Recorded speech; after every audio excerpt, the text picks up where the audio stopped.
Last 5,000 questions. Ay! Tayo na! 3 days na tayo dito, nakagano'n pa rin tayo. 5 questions. And our next set of questions will come from Mami Job Bonsol of jobbonsol.net. Mami Job, salamat. Hello, congratulations po. Salamat, Mami Job. Huwag na, kagano'n ko pa. Bilang isang hindi nagsasalita ng Bisaya, nangangarap mag-Bisaya, ano yung para sa'yo, pinaka-importanteng expression na dapat matutunan ng hindi nagbibisaya na gustong mag-Bisaya? Ang expression ng mga Bisaya na yung parang gusto nyo matuto. Kasi kami sa amin kasi, ang mga Bisaya kasi, di ba dito sa inyo, pag ito reality naman tayo dito, di ba? Kapag parang ang mura kasi sa inyo, parang pag mura ka lang, bad na talaga, di ba sa mga Tagalog? Bad ka na. Sabi kasi sa mga Bisaya, minsan yung mura kasi parang joke na lang kagaya ng bisti. Parang naging joke na lang siya ba? Tapos hindi talaga siya ginagamit pag galit ka. Yung ginagamit talaga siya pag nagjo-joke ka. Minsan pag kung talaga tayo, bisti ka talagang tayo ka ha. Pero lambing, parang nagiging lambing na siya at parang nagiging running joke na siya sa mga Bisaya. Pero hindi naman pwedeng tuturuan kita magmura. sorry mga joke. Pero parang yun ang gusto ko. Pero siguro sa mga Bisaya yung parang pasigaw. Yung akala mo nagagalit kami pero hindi kami galit. Parang gano'n lang talaga namin nare-release. Yung parang ako kaya gano'n, salamat kay Sir Kuan pa! Gano'n. Yung akala mo galit pero sobrang grateful lang ang feeling mo na parang salamat ka kayo, uy! Yung parang sumubra lang talaga ang pag-grateful na hindi niya ma-release sa kanya, kundi i-release niya sa boses. So, salamat kaayo. Salamat kaayo. Tapos ay, uy. Uy. Oo, salamat kayo, uy! Uy. Uy. Nagkanta naman ako. Pero salamat kaayo po, Ma'am Jo. Salamat kaayo. Uy. Yeah. Yes. Sana per episode meron din ako makuha expression na ituturo. Yes, Ma'am Jo, promise ko yan sa'yo. Meron kami sa dulo niyan at the end of the show. Meron kaming, ang mga guest ko, meron silang favorite na Bisaya na word at i-explain namin yan. And then, tapos minsan gagawin nilang kanta, yung mga guest ko, yung mga singer, yung ibang mga Bisaya. Ayun. Thank you so much, Ma'am Jo. Thank you. Ay, salamat kaayo, uy. Pwede na, padayon. Padayon. Moving forward, Oo. padayon. Padayon parang laban ka lang, patuloy ka lang. Or pahuway, pahinga. Pahuway, pahinga. Maraming mga Amping. Amping. Pag-ingat. Daming magagandang Bisaya words na pwede natin i-share. And again, guys, we still have more questions. Just to remind you, we have our official hashtag for today, Kuan on One Media Kuan. And this is every Tuesday po yan, 6 p.m. Fresh new episodes every Tuesday. Do we still have more questions? Arte ka daw. Galing talaga ito maingat sa ikigan ko sa Nikki. Ay, okay na yung questions natin. Thank you. Sorry po. Nikki, yeah, we have a question Ay, sure, go from ahead po. the entertainment editor of People's Journal, Go ahead. rather than Tito Eugene Assis. Nagtawag pa si Sir kay wala naman talaga. Okay? Ayan pa si Sir. Sorry. Maayong buntag. Makayong buntag kayo sa inyo. Hindi lang ako Bisaya, pero Pero ang ganda ng kuwan ng words niya parang Bisaya. No? maayong buntag. Anyway, kanina na nabanggit mo yung yung mga dream guest mo kanina pa, yung parang nabanggit mo si Maris, Raka, tapos si Casey, si TJ Montero. Anyway, ba't hindi mo nabanggit yung kababayan mo si Manny Pacquiao Oo. at saka si Manny D? Sorry. Nawala ako sa sarili ko kanina. Sino ba ako ngayon? si Mami D, gusto ko interviewin si Manny Pacquiao, si Sir Manny, Ninong ko yung sa kasal din namin. And si Miss Jinky Pacquiao. Gusto ko interviewin po na ko ang dua ka twins, si Miss Janet at Miss Jinky. Kaya usap yun ang feeling na kanang swilling kayo sila pero so yun ang gusto kong pangarap ko din na ma-interview na ako. Oh, the Hamora sisters. Yes. So, makalimot ko. Salamat sa pag-remind, sir, ha? Oo. Okay, makuhaan namin, malista namin. Okay. Tapos, mayroon kang mga inputs din sa show, yung mga kung sino yung gusto mong ma-interview for the day, tapos yung mga topics, mga ganyan, and yung mga inputs mo. Yes. Thank you so much sa writer namin, head writer namin, na walang iba kundi si Precious. Ayan siya, ayan. alam sa likod si Precious o yan. Siya, Bisaya din siya. And then siya, kami nagtutulungan dalawa. Sinasabi niya sa akin yung kanyang pinagpuyatan. At ako naman, talagang, hindi naman pwede ako mag-bypass lang sa kanyang pinagpuyatan. Nag-usap din kami, ako. Tapos kung pwede ko mag-insert to Prex, sabi niya, sige, Ma'am Shimels. Tapos nag-usap kami kung saan kami pa. Yung opening, parang ako ang nagkuhan nun yung parang, kalimutan ko yung opening ko. Basta yung opening ko, para ako ang nag-isip nun. At sinabi lang din sa akin ni Prex, kuko Ma'am Shi. So, brainstorming kami. Sa kanya, brainstorming, sa akin, storming lang. Kasi wala Collaboration. Okay, thank you. Thank you, Melay, and congrats. Salamat ka, Alison. Thank you. Thank you, Ita Eugene. We have a question. We have a phone-in question from Lionheart TV, courtesy of Richard Paglikawan.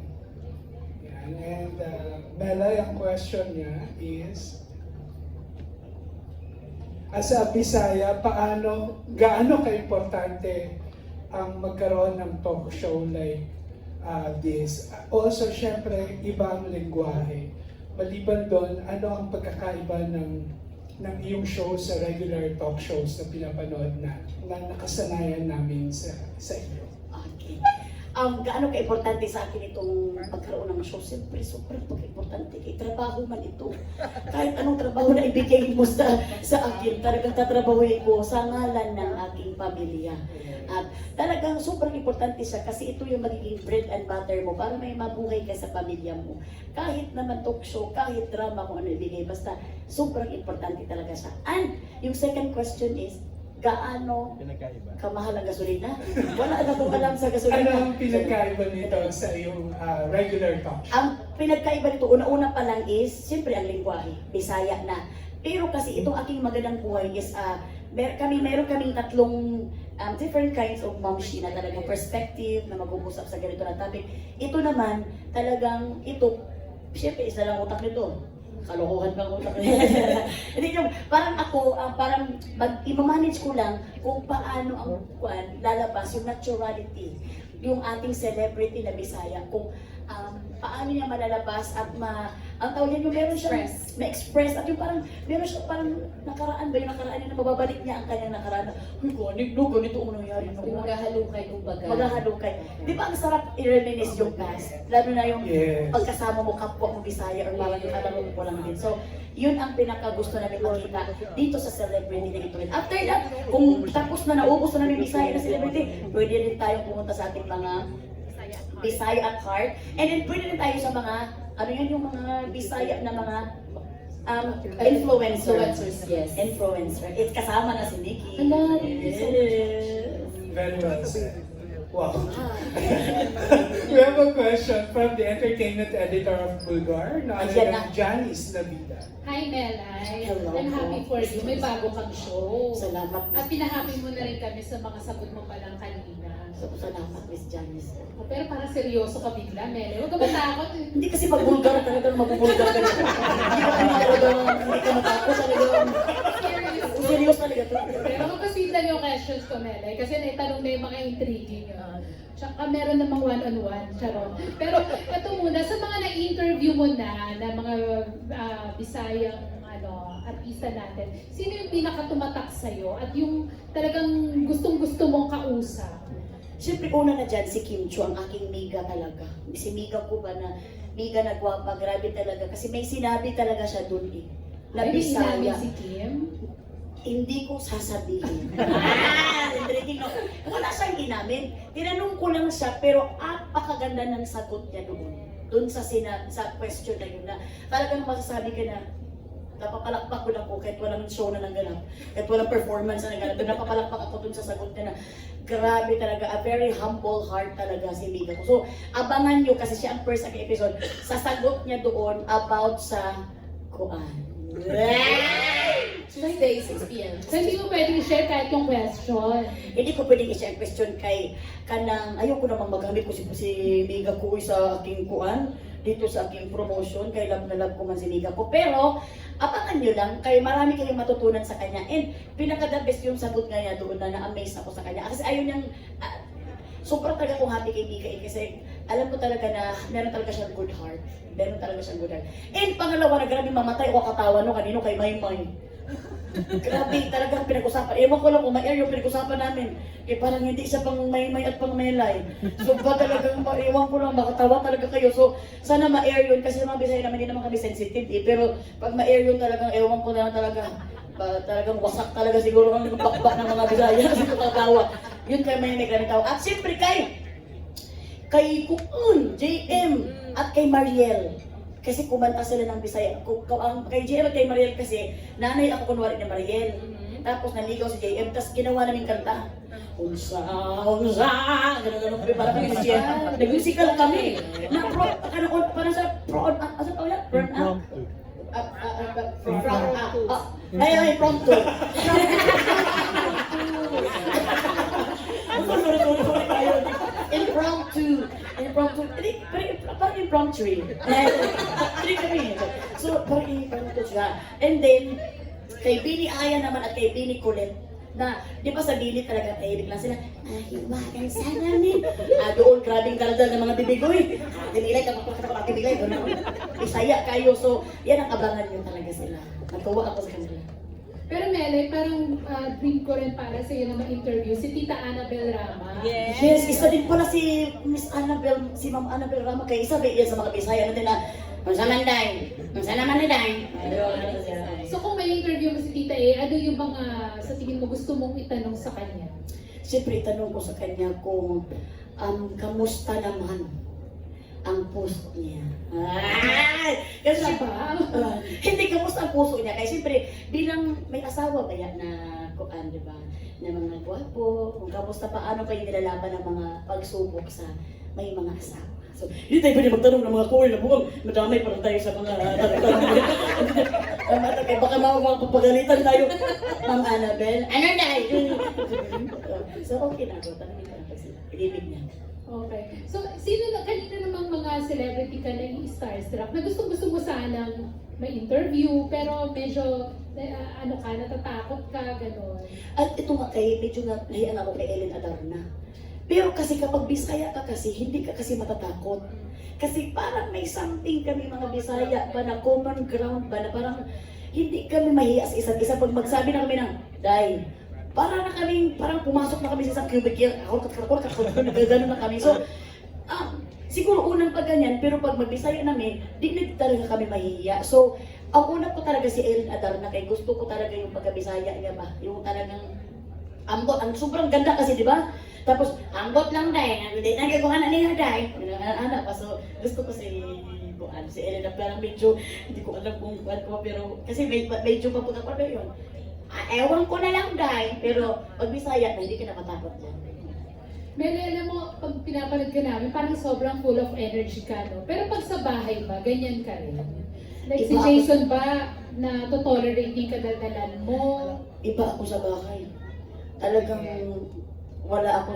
hindi talaga ako magsasalita sa bahay. Meron akong, actions na lang. Hindi, sa bahay mamatanda din ako. Kaya minsan, siyempre, iniiwasan ko na magdaldal sa bahay kasi meron na akong mga minions eh. May ginawa akong minions na dalawa na sobrang daldal din. So, katatlo na kami nagdaldal. Alam mo, si Jason hindi niya kaya meron siyang man cave. Kailangan na muna niya magpahinga. Siguro isang araw, isang oras lang. Tapos pag after na, pero hindi na niya kinakaya. Minsan nababay siya, grabe ang anak mo. Ha? Anak mo lang? Anak mo rin yan Parang nagagalan na siya talaga sa bakit. Talagang hindi na niya in-expect. Hindi kasi sa kanya magagaling yung dagdag sa akin kasi. So, sa bahay naman is very pero surprisingly, minsan si Jason madaldal sa amin. Kasi hindi kasi kami nasa labas kami ni Jason, hindi kami may mag-text na dito na ako, papasok na ako. Hindi kami mag-ganon. Para pag uwi sa bahay, meron kami pag-uusapan ba, alam mo nangyari kayo nasa press, nakita ko si Ray Valero. So parang may pag-usapan kami. So parang may mysterious pa rin. Ako sa channel, sige, magkano ko sa akin si Juan ba? Ayun, may tanong naman sa akin si Ray Valero. I love you. Pero kung ko naging aerospace na siya. So, yun ang amin. Padaldal ko sa bahay. Grabe ka, Mele, talagang pinasasakit ko yung pangalaman. Okay, sige. Yung last question ko na lang. Kasi kanina pa sinasabi na parang paulit-ulit mo sinasabi na hindi ka maganda, Ganyan. Parang ikaw yung nalalait sa sarili mo. Ano, no? Na parang ikaw yung nalalait sa sarili mo. O, kahit ba nung una, hindi mo na parang naisip o na-consider na, syempre pag sumisikat, magparetoke, magpa-enhance ng itsura. Ako talaga, inopera na talaga ako ni Dr. Vicky Bello. Na talaga yung mukha ko daw maging Christine Hermosa. Ano ang bastos na tumawa kayo lahat. Inopera ko na, ilong daw, magkwada ko ng ilong. Sobrang takot ko sa injection. Sobrang ko din takot sa mga ganyan-ganyan, baka anong ilagay sa ilong ko. At pinakatakot ko, baka hindi ako makahinga. So talagang, sabi ko, doktora, sorry doktora, hanggang sa, hindi ko naman din, actually, sinasabi ko lang maganda, pero pag ako naman sa sarili ko sa salamin, nagandahan naman ako sa sarili ko. Sinachar-char ko lang naman, kasi siya kasi naman ako sarili ko, naganda ako, pero baka naman sa inyo, hindi kayo magnagandahan sa akin. So ayoko naman din na pangunahan yung mga utak ko nila. So, okay na ako sa mukha ko eh. Pag nakita ko pa ng sarili ko nung sa salamin ng bata pa ako, okay na ako. Hindi na ako para pa siguro yung mga pimples na lang, at saka yung mga skin na rejuvenating, yung kailangan ikuha ni Dr. Vicky, angel white niya. So, doon ako talaga nagpapaganda sa papa-whitening. Pero yung mga ilong, mga ngipin, nagpa-check up kasi ako sa JOC. Pag-check up ko sa JOC, sinabi pa, si Doc, kuan pa talaga ha? Si Doc Mark Steve pa talaga nag-check up ha? Pag-scan ng ngipin ko, nakagano ng ngipin ko. Alam mo sinabi ni Doc, sabi niya, further more study. So naisip ko, mag-eskwela pa si Doc para sa ngipin ko. Hindi para mag-study si Doc. Hindi na ako, kasi daw 3 years na akong parang lugaw lang ng lugaw. Parang ayusin daw yung ngipin ko. Okay na ako eh, bakit naman sa buko pa rin natin, alam ko kailan ang buhay natin, tapos kanod ka pa daw, napaayos ka ng ngipin mo, okay na ako para makain ko pagkain ko. Ano dentist na ma'am si? Si Doc Mark Steve, sabi niya, further more study. Kasi yung mga ngipin ko para kahit saan tumutubo. Tapos different sizes. May small, medium, large. So talagang okay na ako sa ngipin ko, kakakain pa man at saka. Pero Nikki, kaparehan ng ipin ni Melay si Madonna. Yes! Di ba? Meron din gap. Pero ipin lang. Hindi ko lang pinapako ng puso ko. Swerte daw yun, Madonna. Correct, correct. Salamat naman. Thank you, Sir Boy. So, at least talented naman si Melay. Alam din sa kalukuhan lagi. Thank you, Melay. Salamat kayo sa ating kuan. Janice, we are down to our last question. And that killer question will come from the entertainment editor of Abante, the jet setter June Lali. Siyempre, si Sir Jun talagang galing pa yung Amerika. Sir Jun, andyan ka Hindi ako ba? galing Amerika. Europe ako galing this time. Ay. Last month yung Amerika. Wow! Sir Jun, salamat ba kay andito ka? Hindi ko alam na Hindi, andyan ka pa. actually, tutupay ko, nahirapan ako. Nagpatupay kasi ako. 30 minutes ako sa kotse. Pero kung hindi ko yung micropress ko, hindi na ako didiretso. Sir, salamat, Sir Jun. Kaya ko na siya, no? Hindi nakaayos. June galing Europe yan. Hindi, local lang. Kasi alam mo, hindi mo talaga ako magpapatupi. Umupo ako, mag-i-inquire ako, nakita ko sa Facebook. Pagpupo ka sabi, sukatan kita. Tapos yung gumagawa, ginanong ka agad. Diniretso agad yung pag kaya lang talaga napasubo na. Oo, nagbayad tuloy yun. Tatanong ka naman sana kung may tie-up ba o sponsorship. Sayang naman. Post ko na lang, napilitan ako magbayad. Anyway, so, yan.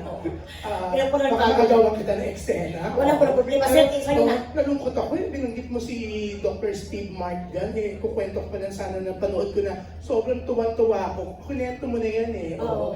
Throwback na yung sinabi mo. Yes, Kasi oo. sa isang For guest the- team mo yan eh. Yes, Sinabi mo, tama. diba? Na ayaw mo siyang pahirapan. Kasi sinabi niya for further Study studies. talaga diba? siya. Siyempre, doktor na yan, pa-espilahin mo ba ulit? Hindi ko Pero yun nga, alam mo, pag iba siguro yung nag-deliver, iba ang dating, no? Pero ikaw always nakakatawa. Anything na sinasabi mo, di ba? Yung iba, minsan offensive. Ikaw, wala akong narinig na may na-open sa pagbibiro mo. Pero may experience ka na ba na merong na-open? Oo! Talaga. Offense. Anong ginawa? Oo. Parang nagalit, parang nagkuhan sa akin, nagalit. Ay! Doon sa Korea pala. Yung nag-shooting kami sa Korea pala. Nag-shooting kami doon tapos, yung may-ari ng bahay, doon kami may-ari ng bahay dumating. Tapos, siyempre hindi ako mukhang artista eh. Sa kanya siguro paningin. Pero ganun ang Koreana. Ano siya ng meda? Ano siya ka nagpo-okay? Ganun siya. So sabi ko, anyong, ang alam ko pa na Korean words, anyong hasayo kamsamida, and basta yung dalawa lang, sabi niya, Siya na parang nagalit na siya. Eh, tumakbo pa yung mga kuan na takbo sa slow motion, sabi ko, anyong haseyo. So, galit na siya ulit, haseyo ko nga! Kamsahamnida. So, sobrang siya nagalit kasi baka akala niloloko ko lang siya. Eh, ako naman gusto ko lang magkuhan sa kanya. So, talagang sobrang nagalit talaga yun. Tapos kinausap pa talaga, tinuturok-turok pa ako. Pero naayos naman yun. Pero, at least, yung language, hindi mo pa alam yung language, no? So hindi ka masaktan, no? So, sobrang galit na talaga yun, may labas laway na ngayong lahat ng galit niya. Pero hindi ko parang masaktan kasi hindi ko naman na sinasabi niya. Pero, talagang na-offense talaga yun. Kasi, syempre sabi ko, anong masaya. Hindi naman siya nagbibiro. Saka sabi na pa sinabi ko, thank you. Parang gano'n. So, yun ang mga fun experience. Basta meron din dito, kinakalimutan ko lang kasi kinakalimutan ko lang din yung mga offensement ko eh. Oo, so parang baka meron din doon, nakalimutan ko lang sila. Pero marami din yan magagalit sa akin, gumagalaw pa nga ako din. So sorry lang ako, hindi naman ako yung parang magagalit din, sorry lang ako, sorry. Yan. Pero etong ano, no, nakakatuwa tong show mo. Kasi in 3 days, yung trailer, I saw the trailer, no? Naaliw ako. Naaliw ako kay Kim Chu. Actually, nagpunta na ako sa psychiatrist after. Nagtataka ako, bakit ako tawa ng tawa? Hindi ko naiintindihan. Oo. Alam mo, balak na talaga kitang kausapin para ibigay ko sa iyo yung bill ng psychiatrist. Kasi tawa ako ng tawa. Hindi ko maintindihan. Lalo na yung sa inyo ni Kim Chu. Diba? Nakakaloka. Salamat naman, Sergio. Oo. Pero yun nga, in 3 days, 4 million plus, di ba? Ngayon, ilang million na yung views ng trailer. Hindi ko pa natali, sir. Ito rin gumagawa. Kasama ba yan sa hosting job mo? Hindi lang? Sinasabi ito ng ating mga kalista, sinasabi ng mga 5 million na. 5 5 million million views na na ngayon. salamat Yes, naman sa sobra. ating mga sense. Uy! Sila talaga pinire-replay lang nila yun. Para talaga. Pero yun nga yung nakakaloka, like me, hindi ko naman talaga naiintindihan. Although, some words, because of Tita Annabelle, Oo, may mga naiintindihan ako eh. Oo. Pero, although hindi ko, alam mo yung itsura mo pala, yung the way, kayong dalawa ni si Kim Chu, bigay na bigay, di ba, sa pakikipagkwentuhan, di ba? Oo.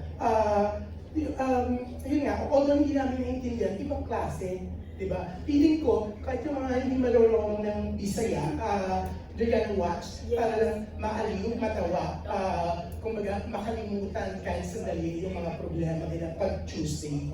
Salamat kay Sir John. And sana, kanang may matutunan din kayo na mga matutunan kayo na Bisaya pa. At may subtitle ito ng Tagalog, Sir John. Kaya pala super advanced na na-take nila. Super taping na advance kami, magsisunto na kami kasi talagang ngayon alam sumakit na yung ulo ng mga magka-caption. Ay, mag-caption yung mga subtitle. Kasi talagang ang bilis naman magsalita. Ang bilis din magsalita ng Bisaya na mga guest ko. So talagang napagod yung mga namin. Ang bongga rin ng line-up ng mga guests mo. Pero meron bang tumanggi na? Actually, hindi tumanggi eh. Ang production na tumanggi sa TM.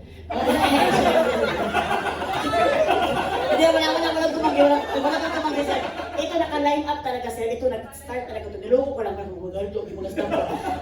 Ito naka-line up na talaga kasi para talagang isa-isa namin sa second part. So willing kayo magbayad pag gusto mo? Hindi ko alam. Sabi ko. Yes daw ang mga ideas. Yes daw. Kahit gano'n kataas? Siguro siya. Per words na lang siya, 1.5 na lang per words.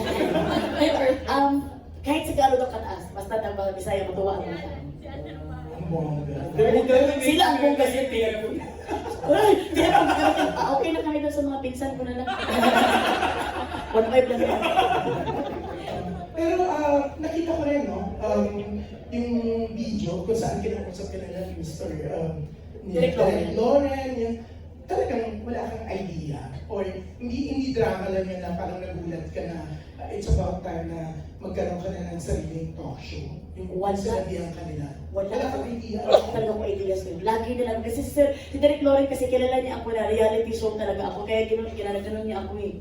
Tapos, gano'n yun kasi, nung araw na yun, parang mayroon na akong hint na parang may gagawin daw na show.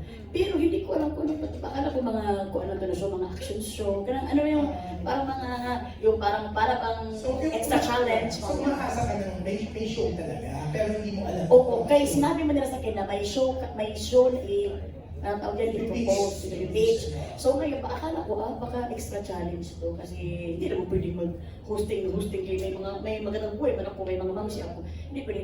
Pero pagdating doon kay, yung pala ang Bisaya show, super ako nainganyo kasi Bisaya show Siyempre talagang, parang saan ako talaga na born. So, napauo talaga ako sa show na ito. Wow, hindi ka pa sweldo para so talagang sobrang happy sir. So, every Tuesday, 6 p.m. Opo, every Tuesday, 6 p.m. simula sa July 2. So, hindi ito magbabago hindi yung parang itatapon-tapon ka sa iba't ibang task.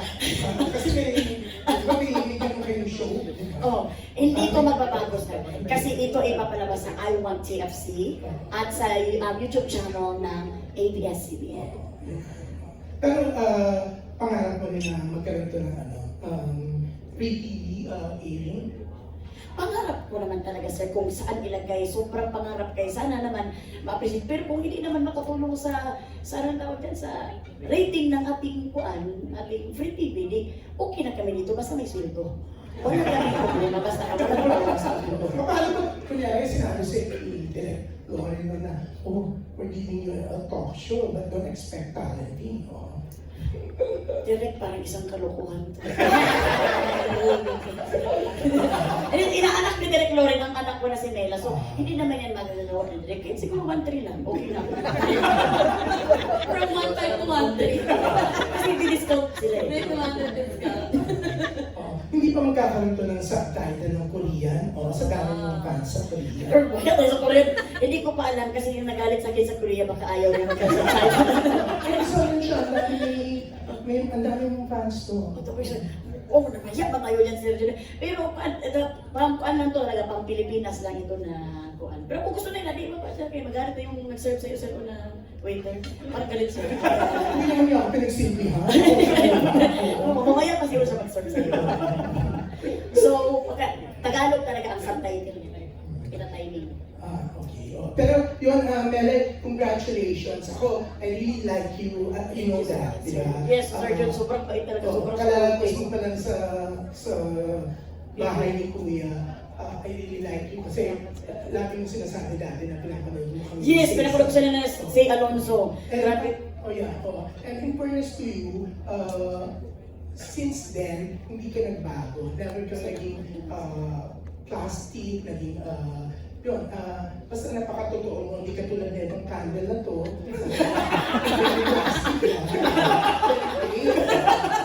Pero yan, congratulations! Thank you kayo so much, Pero Sir hindi Jun. ko kay Tita Annabelle yung Yes, ikaw. pangalan mo siya. Pero, handa na kayo sa akin. Kaya ko malakpak. Kaya kailangan ko ako sa TF. So, pag-usapan na lang natin. We're really happy for you. Si Tita